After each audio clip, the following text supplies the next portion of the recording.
Hey guys, welcome back to another video. So in today's video, we're going to talk about how to use Microsoft Graph API to monitor expiring client secrets using the Function app.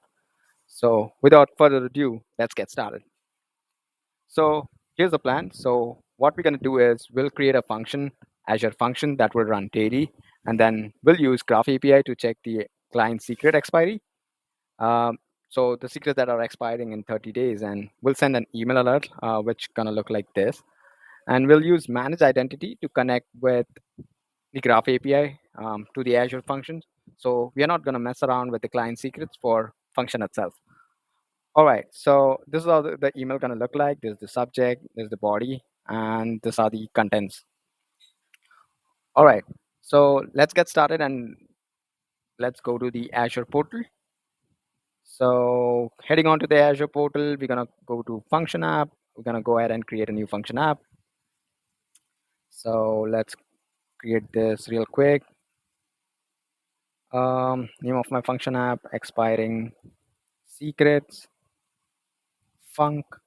So that should do. Runtime stack, gonna select .NET, isolated worker model, and this is gonna be Central India for me.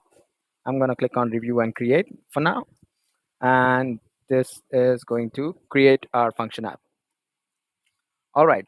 So while the function app is getting loaded over here, we'll see what the code's gonna look like. So I'm gonna drop this link in the description down below so you can check this out.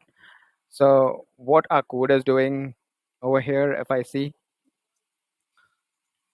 so it triggers daily based on the timer trigger that we have. You can change the cron expression over here depending upon when you want this function app to run. So you can change that. So the first few lines are connecting the Graph API using the managed identity. So there are no client secrets involved. And then we are running the for each loop over here for each application inside our tenant. We are checking the password credential. And for each password credential, we are checking the expiration date time.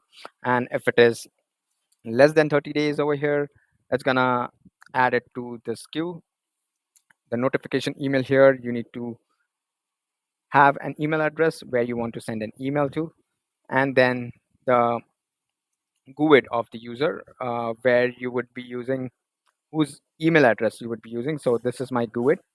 Okay, this is going to be useful for sending the email.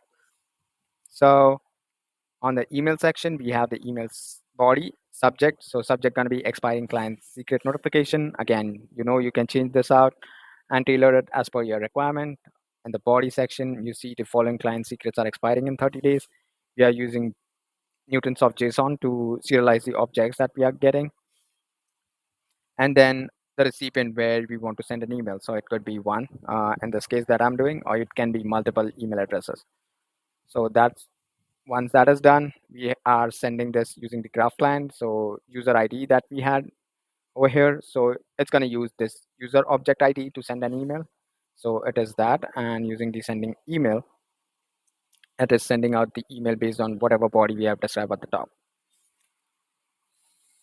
So the code is pretty simple and clear. I have that on my GitHub.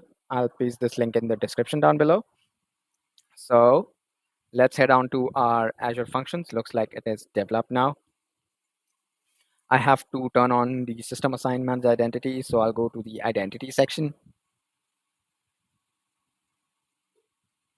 and turn it on.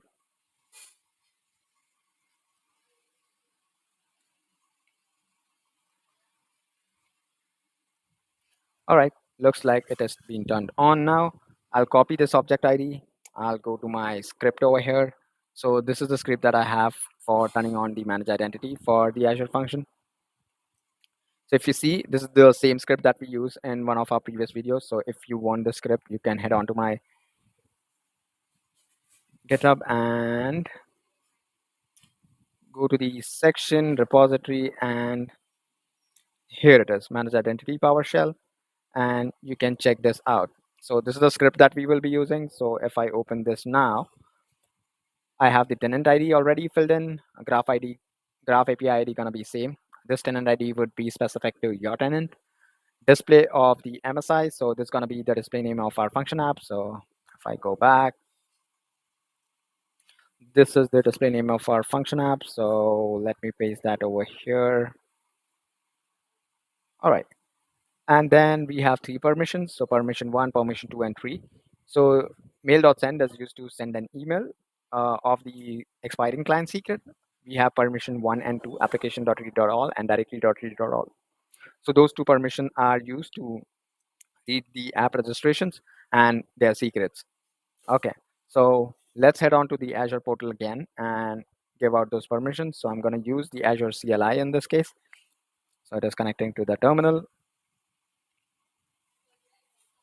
And meanwhile, we can deploy the app that I have on my local system to the Azure. So what I'm going to do is click on publish.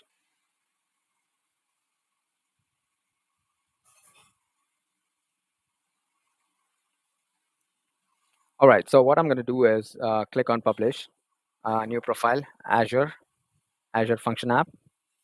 So this will show up our resource group and there is our function app.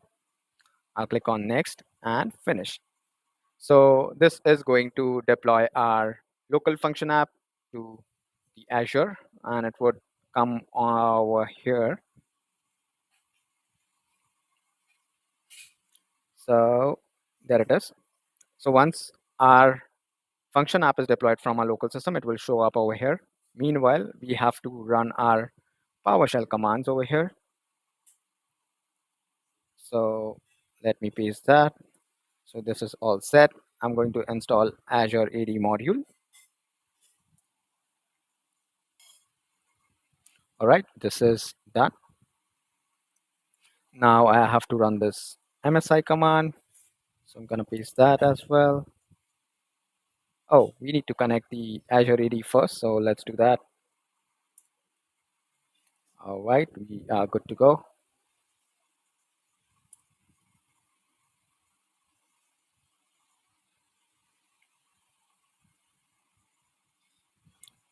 Okay, so looks like the display name was, yeah, I missed this out. So let me add this. Now we should be able to run the previous command. There you go. Perfect. So now that we have run this, I'll try to execute this. Perfect. Let's run the command for the first permission. Perfect. Let's do it for the second permission. Perfect. And for the last one. All right, so we are good to go. So we do have all the permissions listed here, which are needed for the function app. So where you can check this is, if you're wondering, you head out to the enterprise application, and inside the enterprise application, select displayed and click on manage identities. Click on apply, and there you see your function app. So click on function app. If you scroll down and click on permissions, boom, there are those permissions that you just granted to your function app. So you see those are Microsoft Graph API permissions, and those are being listed in the permission section. So no secrets are involved, and we are good to call the Graph API using the function app itself. Okay, so heading back to our function app, we are still waiting for our, yeah, looks like it is added there.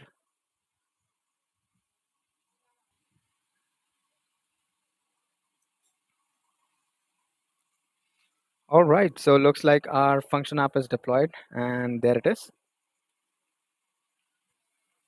So what I'm going to do is run this for now, and we should be able to get some email notification. So if we head on to this thing, there you go. There are they are the new emails that just came through. Perfect.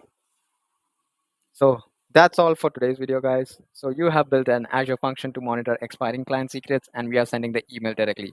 So you can also send emails or Teams notification using the Graph API again. This is going to be a game changer to keep your Azure app secure. Drop your question, comments, and grab the code from the description and let me know how it goes. Until next time, see ya. Bye bye.